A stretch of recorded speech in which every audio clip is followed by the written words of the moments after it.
Have you ever wondered why some Disney villains acted the way they did? Was it out of greed, jealousy, lust for power? Or did they try to do the right thing only to go about it the completely wrong way? Maybe characters like Sid, Syndrome, and Captain Hook weren't so bad after all. Okay, maybe Sid actually was. Hey folks, and welcome to The Binger. Today we're going to look at 10 Disney villains who may have been in the right. For our list, we'll look at villains whose motives were justified within the original story. With this in mind, we won't be including villains like Maleficent, whose motivations did not come out until much later. Let's get started.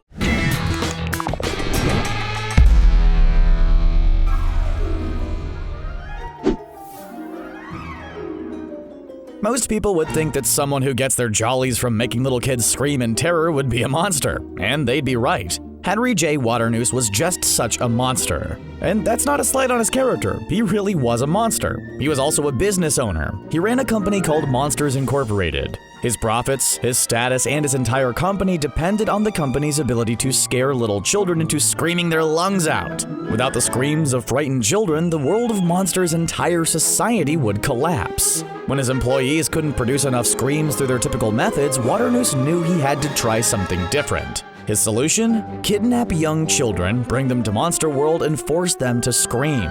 Sure, it sounds bad, but he's trying to save his company, his economy, and his society. Thankfully, two Monsters, Inc. employees, Mike Wazowski and James P. Sully Sullivan, exposed his scheme before he could enact it. Mike and Sully also kept the company alive when they found a more beneficial and efficient energy source: a child's laughter. If you've ever felt ignored, isolated, or unloved, you can probably relate to the life of a toy that's been sitting on a shelf for decades. In Toy Story 2, Woody learns about the Roundup Gang from his old TV show. His love interest Jessie, his trusty steed Bullseye, and a friendly prospector named Stinky Pete. When an unscrupulous toy store owner steals Woody to complete the Roundup Gang set, Woody meets his former co-stars for the first time in years. With the set finally complete, Stinky Pete and the rest of the Roundup Gang are set to be a featured exhibit at a Japanese toy museum. Stinky Pete's all set to get the appreciation he deserves, unlike when he sat on the shelf beside those space toys who got sold instead of him. All he has to do to keep the set together was to stop Woody from going back to Andy and his friends. When Woody's friends rescue him, Stinky Pete ends up as the beloved toy of a little girl who likes to give her dolls makeovers. In the Jungle Book, Shere is the undisputed lord of the jungle. Whenever his suave manners and smooth charm fail to get him his way, his razor-sharp claws and powerful muscles will often do the trick. As the lord of the jungle, Shere is obligated to uphold the status quo, including his status as the top of the food chain. When Mowgli makes his home in Khan's jungle, the man cub disrupts the natural order. Khan also knows firsthand how destructive man can be, especially when it comes to fire. Khan also knows that Mowgli will grow up to be a man, one prepared to use the tools of destruction Khan fears most. When Mowgli befriends Baloo, Bagheera, and Raksha, Khan sees more than a small child and his animal pals. He sees a threat to a fragile society. By his reasoning, Khan has all the justification he needs to get rid of the man cub. When Mowgli ties a burning branch to Khan's tail, Khan runs from his jungle in a panic. In Khan's mind, Mowgli's actions justify his hatred and fear of man.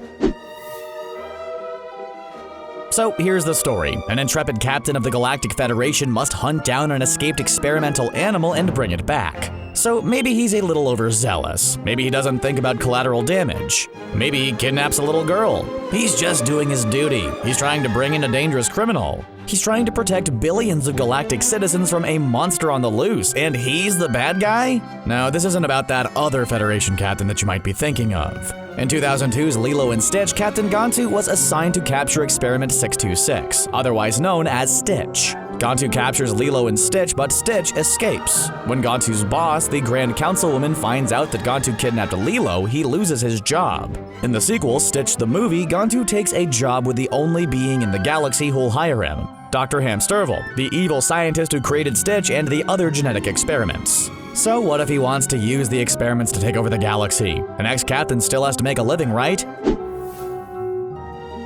Most artists don't receive the appreciation they deserve in their lifetimes. Audiences dismiss their work, scoff at their genius, and mock their creativity. Exhibit A, young Sid Phillips from Toy Story, an enterprising young man who takes broken toys and turns them into unique art pieces. While some Philistines would decry his destruction of the toys, every artist knows that destruction is often a part of the creative process. These so-called mutant toys show a great deal of artistic expression. The maimed and burned combat Carl dolls could serve as a reflection of the horrors of war. Babyface could represent humanity's obsession with technology.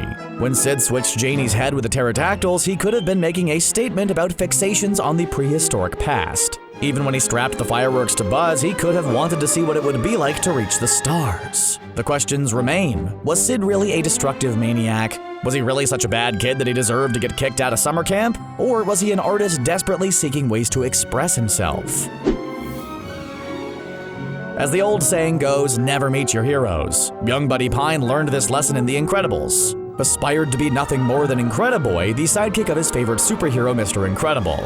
But when Mr. Incredible rejected him, Buddy took matters into his own hands. Buddy uses his high intelligence and technological talents to turn himself into a hero. He could fly, shoot energy beams, and create a vast array of gadgets. Buddy, now known as Syndrome, was going to show everyone that he was worthy of being a superhero. Most of all, Syndrome would show Mr. Incredible that he had not only earned his place as a super, he had also surpassed his idol. If he had to eliminate Elastigirl, Dash, Violet, and Jack-Jack to prove his point, then so be it. Syndrome even planned to destroy the idea of the super with his plan to sell his technology to the highest bidder. In some ways, Syndrome was fighting for the equality of the common man over the self-appointed superheroes. As Syndrome told Mr. Incredible, when everyone's super, no one will be. In Peter Pan, Captain James Bartholomew Hook looks every inch the villain. The long black mustache under his curved nose and the shiny sharp hook at the end of his left wrist give him an air of menace. His all-consuming hatred of a young flying boy in green tights also makes him seem like an evil creature. But what if he wasn't evil? What if he was the victim? Sure, he's vain, egotistical, and talks about good form without really knowing what it means. He also lost his hand in an unfair fight with a boy who had magical powers. That malicious boy tossed Hook's severed hand into a crocodile's mouth, forcing the captain to replace his left hand with a, well, hook. Ever since that crocodile got a taste of Hook's hand, the animal has wanted Hook for dinner as the main course. The croc follows Hook's ship, the Jolly Roger, in hopes of making a meal out of its captain. Is it any wonder that Hook's obsessed with getting revenge on the spiteful sprite who left him like this? Some people just don't appreciate loyalty. In The Emperor's New Groove, Yzma has served as the advisor to Kuzco and his family for decades. When young Kuzco gets a taste of power, he dismisses his loyal servant Yzma to fend for herself. Luckily for her, she's a very intelligent and resourceful woman. Sure, her plans for revenge can be a bit elaborate. Maybe her plan to turn Kuzco into a flea, packing him in a box, shipping it to herself, then smashing the box with a hammer was a bit much. Okay, sometimes she can miss some significant points. She's a big picture thinker, not one obsessed with details. She leaves those details to her loyal but dim-witted assistant Kronk. What she's obsessed with is taking over the empire from the selfish, spoiled, entitled Kuzco. Yzma only wants what's best for the kingdom, and she knows she can do a better job than Kuzco. Even when Yzma's potion turns Kuzco into a llama, Kuzco still acts like a horse's rear end. So, can anyone honestly say that she's in the wrong? Okay, let's get this straight right now. Anyone who'd harm kittens is an irredeemable villain, regardless of their motives. With that said, Edgar Balthazar has a strong motivation to get rid of Duchess and her kittens and the Aristocats. Just as with The Emperor's New Groove, a loyal servant gets the shaft from their longtime employer. In this case, Edgar has served as Madame Adelaide's loyal butler. One day, he overhears her tell her attorney that she wants her cats to inherit her estate. The only way Edgar will see any of that inheritance is if the cats are out of the picture. Edgar doesn't even try to harm the kittens physically, he just tries to get them out of the house and out of Madame's will. After all his years of faithful service, Edgar feels justified in getting his fair share of Madame's fortune. Besides, what kind of crazy person leaves all their money to cats? And what kind of lawyer signs off on a will like that? Maybe Edgar's the only sane human in the film. Everyone's a critic, but not everyone is Anton Ego. The notorious critic in Ratatouille could make or break a restaurant with a stroke of his pen. Audiences may have seen Ego's criticism as a way of hurting restaurants. But in his own words, I don't like food. I love it. And if I don't love it, I don't swallow. Ego had a fundamental disagreement with Chef Cousteau's philosophy that anyone can cook. Ego saw food not just as nourishment, but as high art. And high art demands high standards. When Cousteau's dishes failed to meet Ego's standards, his blistering review dealt a serious blow to the restaurant's reputation and its owner. When the restaurant rose from the ashes, Ego took it personally and planned to write another review of Gusteau's. It only took a bite from a simple peasant dish to change Ego's mind. His first taste of Remy's Ratatouille brought him back to his childhood when his mother would cook it for him. Ego never relaxed his standards, but he learned that talent can be found in the most unexpected places. So, what do you think? Did these bad guys and girls have some good points? Let us know in the comments. Be sure to like this video, share it with your Disney fan friends, and subscribe to The Binger to get notified about our latest videos.